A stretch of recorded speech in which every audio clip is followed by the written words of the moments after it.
नमस्कार। Power booster series में ये आपका कक्षा 12 का अध्याय 6 जैव विकास।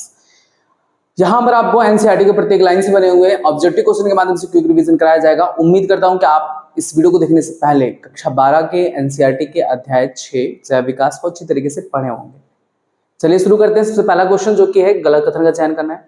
कह रहे हैं ब्रह्मांड अत्यंत ही प्राचीन लगभग 20,000 करोड़ वर्ष पुराना है। बिल्कुल सही बात है, ब्रह्मांड तो 20,000 करोड़ वर्ष पुराना है। ब्रह्मांड में विशाल आकाश गंगाओं के समूह समेकित है। बिल्कुल सही बात है, क्योंकि विभिन्न प्रकार के आकाश गंगाएं हैं। उनमें से एक आकाश गंगा जिसका नाम मिल्की वे है, उसमें हमारा सौरमंडल आता है, पृथ्वी आती है।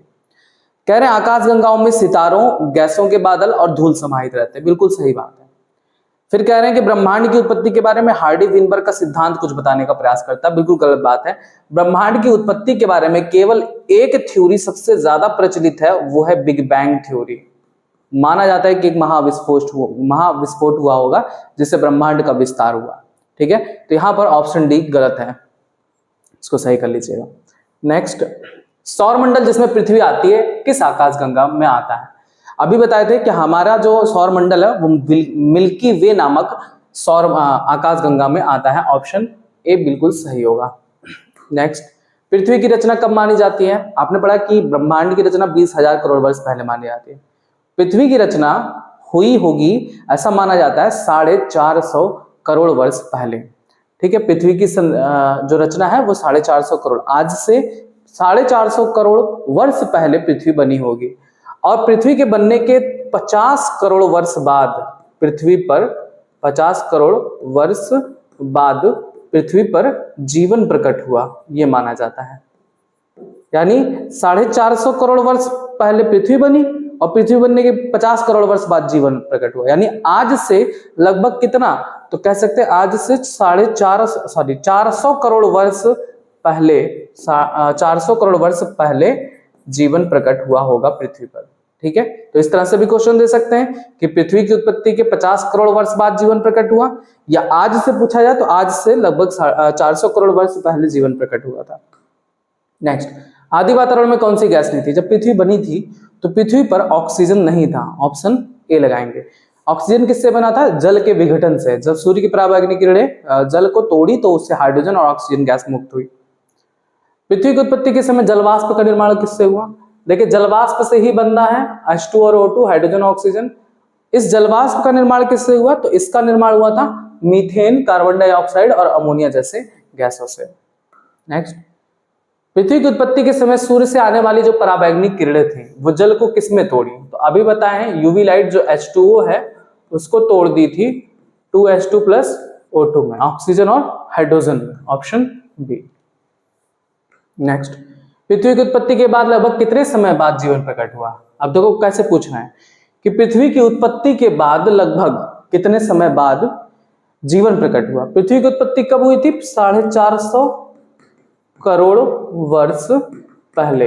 अभी बताएं कि पृथ्वी की उत्पत्ति के लगभग 50 करोड़ वर्ष बाद जीवन उत्पन्न हुआ, तो क्या लगाएंगे? 50 करोड़ वर्ष बाद। अगर आज से पूछा जाए तो आज से 400 करोड़ वर्ष पहले जीवन प्रकट हुआ था, लेकिन अगर पृथ्वी की उत्पत्ति से पूछा था तो 50 करोड़ वर्ष बाद। नेक्स्ट, जीवन की उत्पत्ति के संदर्भ में स्पोर नामक का वर्णन किसमें आता है? स्पोर यानी बीजाणु। कुछ वैज्ञानिकों का मानना था कि जो जीवन है ना वो बाहर अंतरिक्ष से स्पोर के माध्यम से आया था। इस मत को कहा जाता है पैंसपर्मिया मत। नेक्स्ट, स्वतः जननवाद मत को किस वैज्ञानिक के प्रयोग के बाद सदा के लिए खारिज कर दिया गया? कुछ वैज्ञानिकों का मानना था कि जो जीवन है वो खुद ही उत्पन्न होता है सड़े गले चीजों से। तो उसके बाद एक साइंटिस्ट जिनका नाम था लुईस पास्चर, उन्होंने क्या किया? एक प्रयोग किया। उन्होंने सड़े मांस को रखा एक खुले जार में और एक बंद जार में। तो देखा जिसमें बंद जार था उसमें कोई भी कीड़े मकोड़े नहीं पैदा हुए, लेकिन जो खुला जार था उसमें कीड़े मकोड़े पैदा हुए। तो ये स्वतः जननवाद का खंडन करता है। जीव रसायन उद्भव सिद्धांत किसने प्रतिपादित किया था? यानी जीवों का जो रसायन है, नाइट्रोजन, ऑक्सीजन, कार्बन, ये सब पाया जाना, ये जो सिद्धांत था वो किसने दिया था? ओपेरिन और हॉल्डेन ने दिया था। इन्होंने कहा कि जरूर जीवन की उत्पत्ति अकार्बनिक तत्वों से हुई, प्रोटीन, कार्बोहाइड्रेट, इन सबके मिलने से हुई। बाद में एक प्रयोग इस पर किया गया एस.एन. मिलर के द्वारा। मिलर ने आदि वातावरण में जो गैसेस पाई जाती थी, अमोनिया, मीथेन और हाइड्रोजन और जलवाष्प को लेकर उन्होंने अमीनो अम्ल बनाया। आदि वातावरण के अनुरूप। तो उससे माना जाता है कि पहले अमीनो अम्ल बना होगा, फिर प्रोटीन बने होंगे, डीएनए आरएनए बने होंगे, आपस में मिलकर एक कोशिका बनी होगी, एक कोशिका आपस में मिलकर बहुकोशिका बने होंगे, इससे विभिन्न प्रकार के जीवों का विकास हुआ होगा, ऐसा माना जाता है। तो गलत कथन का चयन करिए। मिलर ने 1953 में प्रयोग करके दिखाया कि मीथेन, हाइड्रोजन और अमोनिया को 800 डिग्री सेल्सियस पर गर्म करने पर क्या बनता है, अमीनो अम्ल बनता है। बिल्कुल सही बात है। इन्होंने कौन कौन सी गैसेस ली थी, मीथेन, हाइड्रोजन, अमोनिया और जलवाष्प भी लिया था। इस बात को भी ध्यान रखना, जलवाष्प को उन्होंने एक अलग बर्तन में पानी डाल के उबाल के उसका जलवाष्प भेजा था उसमें। जीवन का प्रथम आकशेरुकी रूप 300 करोड़ वर्ष पैदा हुआ होगा। बिल्कुल सही बात है, जो लगभग आरएनए या पॉलीसेकेराइड से मिलकर बना हुआ होगा। सर्वप्रथम जो कोशिकीय प्रकार का जीवन प्रारूप वो 200 करोड़ वर्ष तक प्रकट नहीं हुआ होगा। बिल्कुल सही बात है। नेक्स्ट करें, पृथ्वी केवल 400 करोड़ वर्ष पुरानी है। अभी आपने पढ़ा है कि पृथ्वी कितनी पुरानी है, 450 करोड़ वर्ष पूर्व। डी गलत आंसर। नेक्स्ट, प्राकृतिक वर्ण का सिद्धांत किसने दिया था। देखो, नेचुरल सिलेक्शन की जो बात है वो कौन कहते हैं भैया, नेचुरल सिलेक्शन यानी अपने आप को जितना जो फिट रखेगा वही सरवाइव कर पाएगा। तो ये बात करते हैं चार्ल्स डार्विन। ठीक है, इनके जो जिन पर इन्होंने प्रयोग किया था उसे क्या कहते हैं, डार्विन फिंच। एक पक्षी थी जिसे डार्विन फिंच कहा गया। गैलापागोस द्वीप पर गए थे, कौन से जहाज से गए थे, एचएमएस बीगल। ये सब क्वेश्चन पूछे गए हैं। ठीक है, नेक्स्ट, अल्फ्रेड वालेस ने किस पर अपना प्रयोग किया था। तो अल्फ्रेड वालेस ने मैलेब आर्कीपेलागो पर अपना कार्य किया था। Option B. बिल्कुल इंपॉर्टेंट क्वेश्चन है ये, अभी तक नहीं पूछा गया है, तो इस बार ये आने के चांसेस बहुत ज्यादा है। गलत कथन का चयन करिए कि चट्टानें अवसाद या तलछट से बनी होती है। जो भूपर्पटी का एक अनुप्रस्थ काट यह संकेत देती हैं कि एक तलछट पर दूसरे तलछट की परत पृथ्वी के लंबे इतिहास की गवाह है। बिल्कुल सही बात है।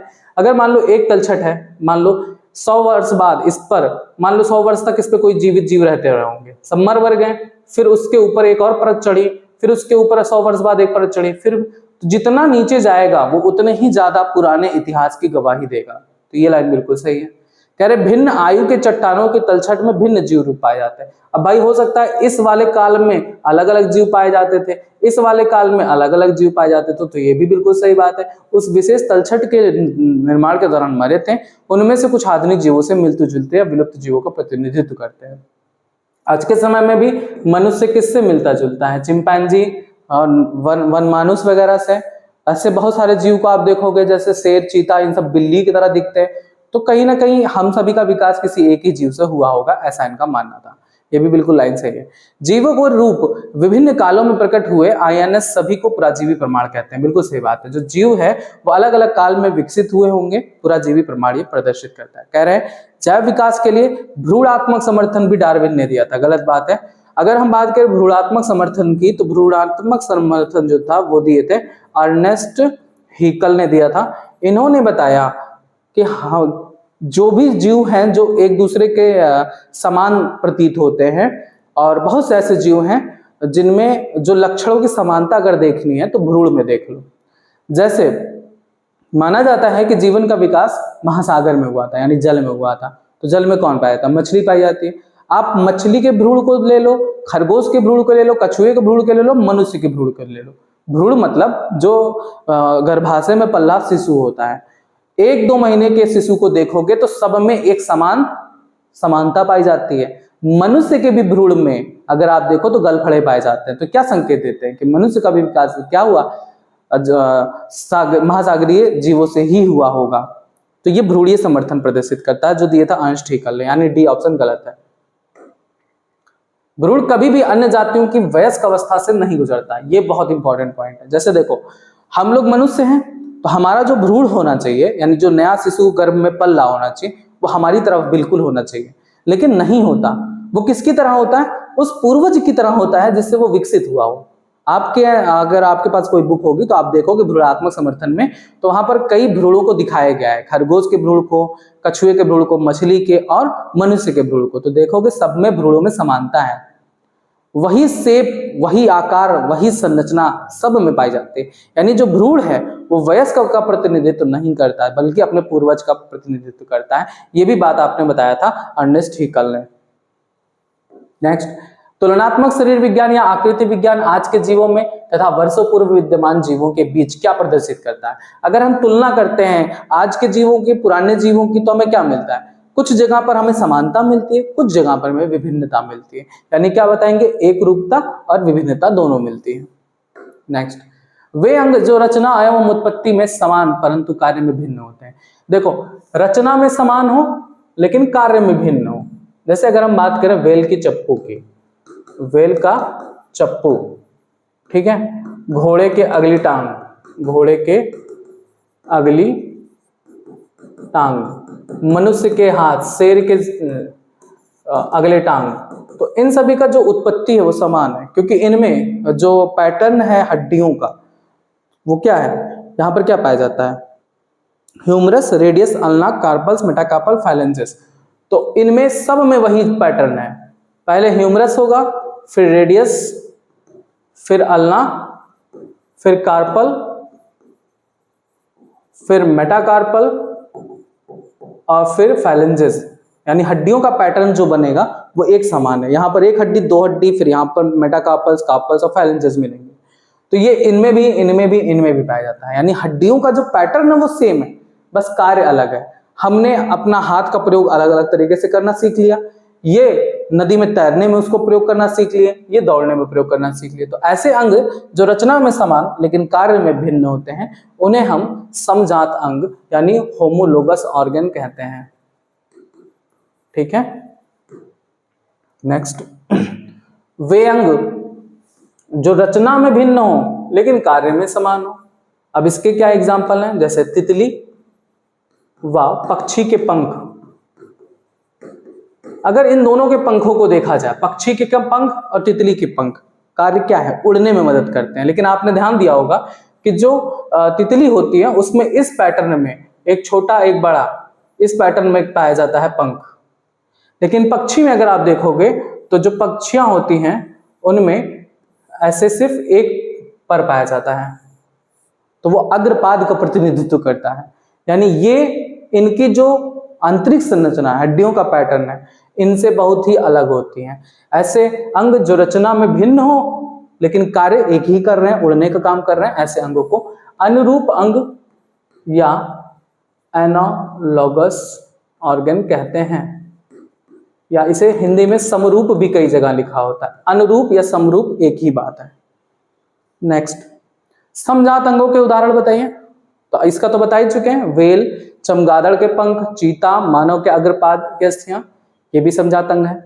कशेरुकियों में हृदय और मस्तिष्क। हम लोगों में देखो हृदय, जैसे हम लोगों में 4 प्रकोष्ठ है वैसे ही पक्षियों में 4 प्रकोष्ठ है, अन्य जंतुओं में 4 प्रकोष्ठ है।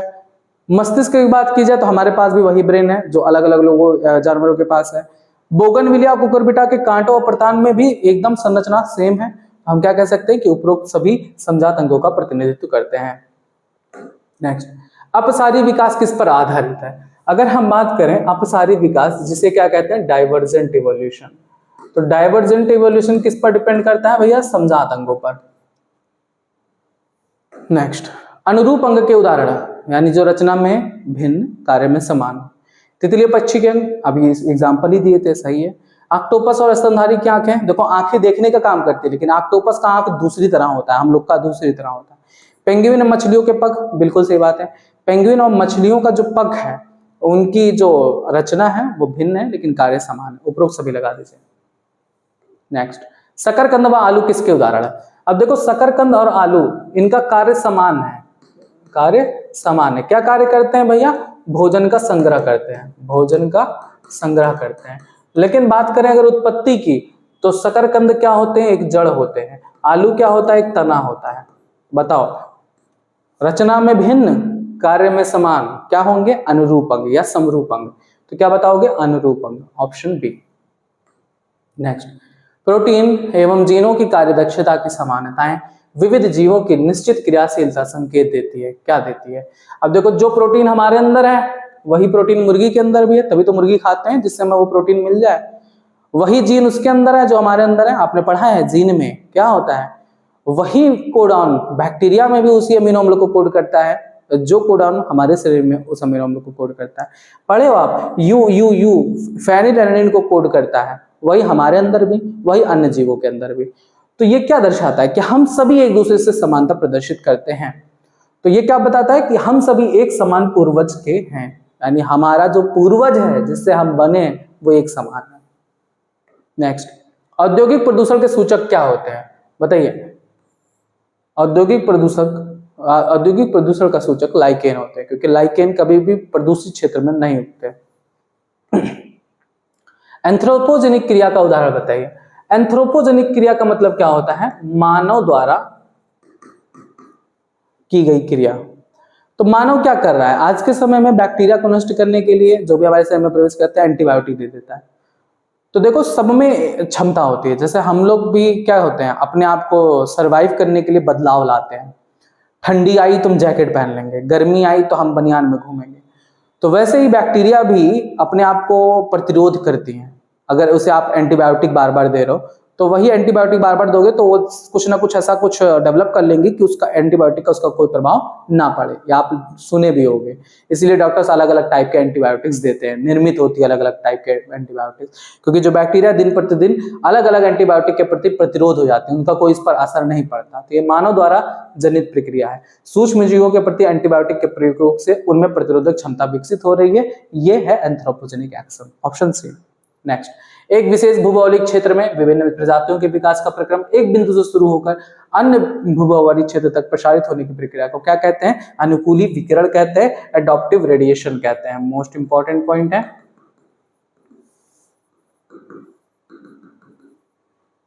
नेक्स्ट, अनुकूली विकिरण का सर्वोत्तम उदाहरण देखिए। अनुकूली विकिरण का उदाहरण डार्विन फिंच भी है, ऑस्ट्रेलियन मार्सुपियल है। ठीक है, तो यहां पर ई ऑप्शन बनाकर ए व डी दोनों लगा देना। डार्विन फिंच भी अनुकूली विकिरण को प्रदर्शित करता है, ऑस्ट्रेलियन मार्सुपियल्स भी।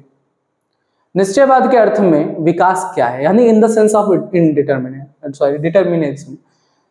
तो ये विकास अप्रत्यक्ष होता है और प्रसंभाव परिक्रम यानी स्टोकैस्टिक प्रोसेस होता है। ऑप्शन ए और सी, यानी हम क्या लगाएंगे, ऑप्शन डी।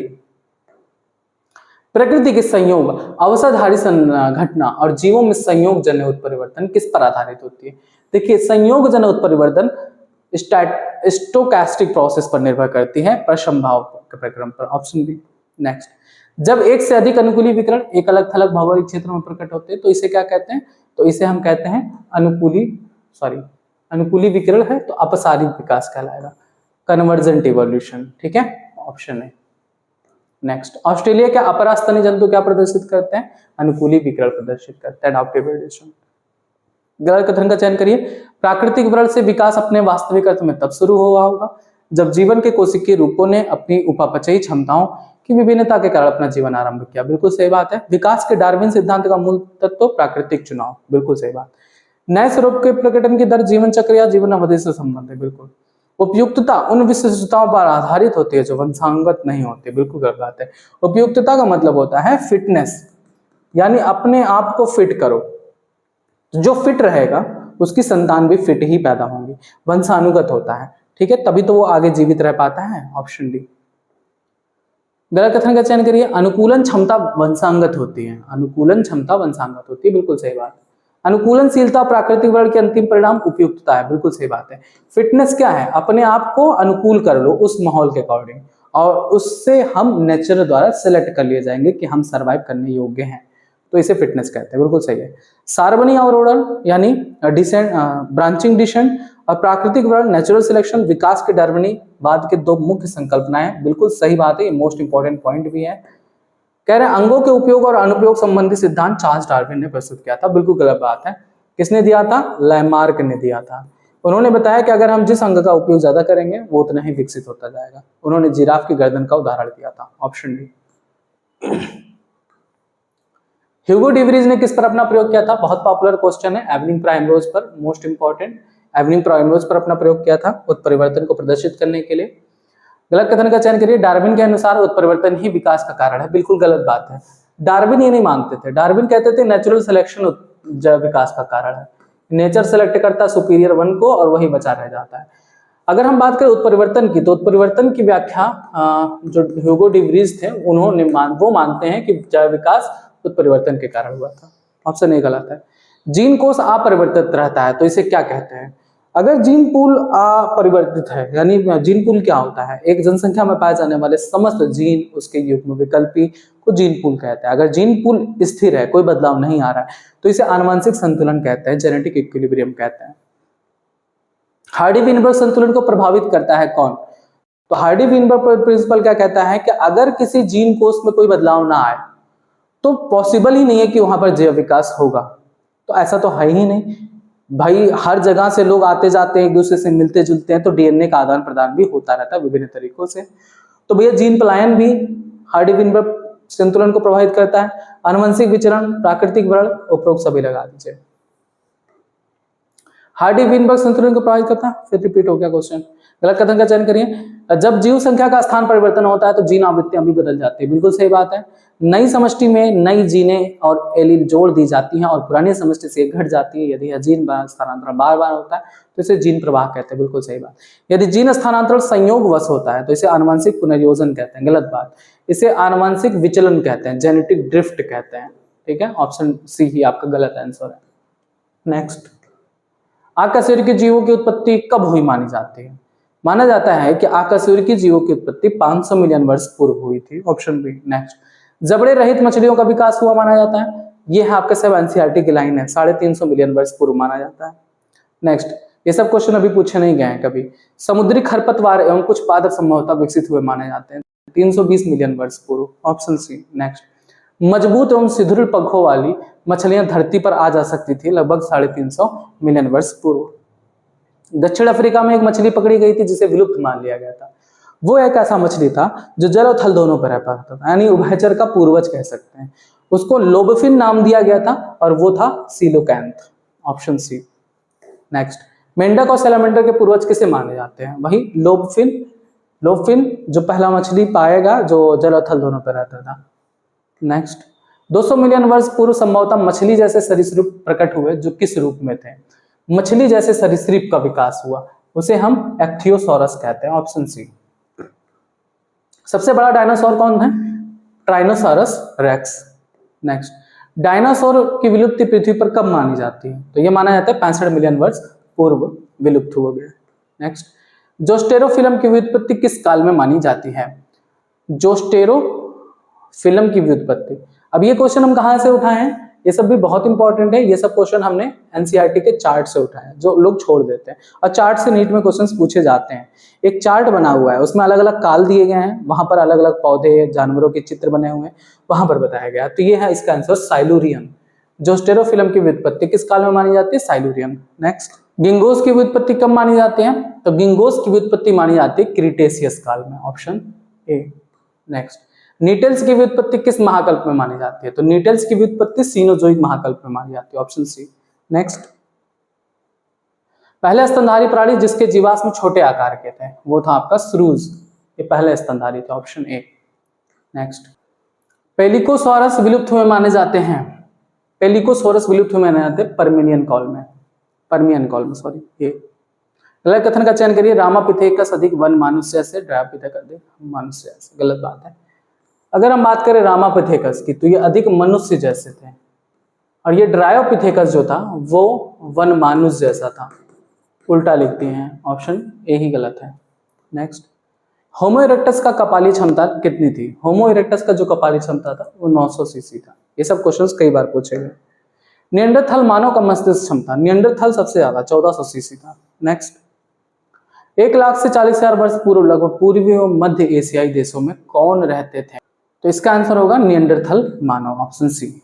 नेक्स्ट, प्राकृतिक चयनवाद का मत प्रस्तुत किया था। नेचुरल सिलेक्शन की बात कौन करते हैं? Charles Darwin, option B. मछलियों के पंख और व्हेल के चप्पू क्या दर्शाते हैं? बताइए। मछलियों के पंख और व्हेल के चप्पू, व्युत्पत्ति भिन्न है, कार्य समान है, क्या कहेंगे? समरूपता, यानी अनुरूपता, एनालॉगस। नेक्स्ट, आकस्मिक आनुवंशिक परिवर्तन को क्या कहते हैं? उत्परिवर्तन कहते हैं, म्यूटेशन। नेक्स्ट, विकास का उत्परिवर्तनवाद निम्नलिखित में से किसने प्रतिपादित किया? उत्परिवर्तनवाद किसने दिया था? ह्यूगो डे व्रीज ने, ऑप्शन सी। निम्नलिखित में से किसका सिद्धांत जीवन की उत्पत्ति से संबंधित नहीं है? स्टैनले मिलर ने तो जीवन की उत्पत्ति से संबंधित ही दिया था। ओपेरिन हार्डन ने जीव रसायन थ्योरी दिया था, हॉल्डेन ने भी। माल्थस ने कोई जीवन के संबंधी प्रयोग नहीं दिए थे, ऑप्शन डी। निम्नलिखित में से कौन सरीसृप और पक्षियों के बीच जोड़ने वाली कड़ी है? मोस्ट इंपॉर्टेंट क्वेश्चन, कई बार पूछा गया है। आर्क्योप्टेरिक्स है जो पक्षी और सरीसृप के बीच की कड़ी मानी जाती है। वह तत्व जो स्वतंत्र रूप से जीवन की उत्पत्ति के समय आदि वायुमंडल में नहीं था, बता चुके हैं, ऑक्सीजन नहीं था आदि वायुमंडल में। मिलर ने सरल अमीनो अम्ल का संश्लेषण किससे किया था? मिलर ने क्या लिया था? अमोनिया लिया था, हाइड्रोजन लिया था और मीथेन और जलवाष्प, ऑप्शन सी। स्टैनले मिलर ने एक विशेष उपकरण में आदि पृथ्वी जैसी दशाएं उत्पन्न करके किसका संश्लेषण किया था? अमीनो अम्ल का संश्लेषण किया था। नेक्स्ट, आजकल सबसे अधिक मान्य मत के अनुसार जीवन की उत्पत्ति से पहले आदि पृथ्वी के वायुमंडल में निम्न में से कौन सा मिश्रण था? जलवाष्प, हाइड्रोजन, अमोनिया और मीथेन, जो मिलर ने लिया था। नेक्स्ट, जीवन की उत्पत्ति कहाँ हुई थी? आदि सागर में हुई थी। नेक्स्ट, समजात अंगों की होती हैं। समजात अंगों में क्या होता है? रचना समान, कार्य भिन्न, असमान, असमान, असमान, समान उत्पत्ति व समान या असमान कार्य। विज्ञान की वह शाखा जिसमें जीवाश्मों का अध्ययन होता है, पैलियोंटोलॉजी। अगर इसमें कंफ्यूज हो ना कि समान और असमान दोनों दे दिया है, मत कंफ्यूज हो। घोड़े की अगली टांग, शेर की अगली टांग, इन सभी का व्युत्पत्ति समान है, कार्य भी तो समान है, दौड़ने में काम करते हैं। तो यहाँ पर समान भी हो सकता है, असमान भी हो सकता है। असमान कैसे? जैसे हम लोग के हाथ का स्ट्रक्चर है, उनके आगे पैर का स्ट्रक्चर है, समान है लेकिन कार्य भिन्न है। समरूप अंग क्या होते हैं? वे अंग जो व्युत्पत्ति में असमान और कार्य में समान हो। तो उत्पत्ति में भिन्न, कार्य में समान, ऑप्शन बी। इनमें से कौन से सेट से जैव विकास का अच्छा प्रमाण मिलता है? जैव विकास का अच्छा प्रमाण, समरूप अवशेषीय अंग, इससे भी मिलता है, इससे भी मिलता है, इससे मिलता है, उपरोक्त सभी लगा दीजिए। जीवाश्म क्या होते हैं? विलुप्त जीवों के अवशेष को कहते हैं। गैलापागोस द्वीप समूह किस वैज्ञानिक से संबंधित है? Charles Darwin. HMS बीगल जहाज से गए थे घूमने मतलब घूमने नहीं गए थे, सर्वेक्षण के लिए गए थे। कौन सा सिद्धांत डार्विन के नाम से जुड़ा है? योग्यतम की उत्तरजीविता, ठीक है, नेचुरल फिटनेस की बात करते हैं ना, ऑप्शन ए। नेक्स्ट, प्राकृतिक चयन द्वारा जीव जातियों की उत्पत्ति के प्रतिपादक, नेचुरल सिलेक्शन की बात कौन करता है? डार्विन। अब तो हमें नहीं लगता कि नेचुरल सिलेक्शन देखते ही डार्विन को नहीं लगाओगे, बिल्कुल लगाना। अंगों का कम या अधिक उपयोग उपार्जित लक्षणों की वंशांगति, सिद्धांत का प्रतिपादित, यानी जो हम काम करते हैं अपने अंगों से वो उपार्जित होता जाता है, एक वंश से दूसरे वंश में जाता है। ये बताया था लैमार्क ने, ठीक है, जिराफ का एग्जाम्पल देके, सांप का एग्जाम्पल देके कि उसके पैर थे अब नहीं है। उत्परिवर्तनवाद का प्रतिपादन किसने किया था? कौन? D Vries. नेक्स्ट, लैमार्कवाद का मूल आधार क्या था? उपार्जित लक्षणों की वंशांगति। नेक्स्ट, मानव का वैज्ञानिक नाम होमो सैपियंस सैपियंस, आपको पता ही होगा। नेक्स्ट, जावा कपी मानव की कपाल गुहा का क्यूबिक सेमी में औसतन आयतन था लगभग, इसका आंसर होगा 900 सीसी, अभी आपने थोड़ी देर पहले पढ़ा था। जावा मानव का वैज्ञानिक नाम, देखो जावा मानव को पिथेकैंथ्रोपस इरेक्टस या होमो इरेक्टस इरेक्टस भी कहते हैं, ऑप्शन डी। नेक्स्ट, मानव का वह पूर्वज जो सबसे पहले दो पैरों पर सीधा खड़ा होकर चला था, ऑस्ट्रेलोपिथेकस। नेक्स्ट, इन आधुनिक प्राइमेट्स में कौन सा विकास क्रम में मानव के सबसे अधिक निकट था? साइनेंथ्रोपस। नेक्स्ट, अग्नि का प्रथम प्रयोग करने वाला प्रागैतिहासिक मानव कौन था? तो जावा कपी मानव। नेक्स्ट, आदि मानव से अभिनव मानव यानी पहले के मानव और आज के मानव तक का विकास कालक्रम, रामापिथेकस, होमो हैबिलिस, ऑस्ट्रेलोपिथेकस। नहीं, पहले आएंगे फिर ही आएंगे, ऑस्ट्रेलोपिथेकस, होमो हैबिलिस, गलत। रामापिथेकस के बाद ऑस्ट्रेलोपिथेकस, फिर होमो हैबिलिस, होमो इरेक्टस, ऑप्शन डी बिल्कुल सही आंसर। बस आज के लिए बस इतना ही। यहाँ तक क्वेश्चंस आपके जो एनसीईआरटी के है जैव विकास से बन सकता था, जिसको मैंने आपको बता दिया है। आप इसको बार बार रिवाइज करिएगा, क्योंकि यहाँ पर कई क्वेश्चंस ऐसे हैं जो बिल्कुल नए हैं, जो अभी तक नीट में नहीं पूछे गए, जिनके पूछे जाने की संभावना बहुत अधिक है। इसको पढ़ लीजिएगा, अगला अध्याय जो भी होगा जल्दी प्रोवाइड किया जाएगा। धन्यवाद।